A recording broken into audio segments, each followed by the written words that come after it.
Yan na, ibabalik ko dyan lahat ng nandito. Kasi baka hanapin pag ma-expire pa yan. Hindi ko yung itatapon. Bahala na kayo maglikit niyan pag bumalik kayo. Ay, lagi ko na lang itong dugungan dito na lang sa ilalim. Itong mga chocolates dyan na lang. At itong itinag nyo, hindi nyo naman yung kinain. Ayan.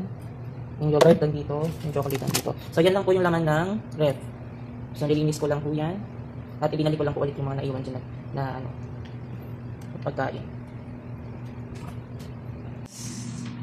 Next tayo. Yung mga aming ipis. Nadakatay na ipis sa tea. Diba? Na mabango. Mabango ang ating faculty.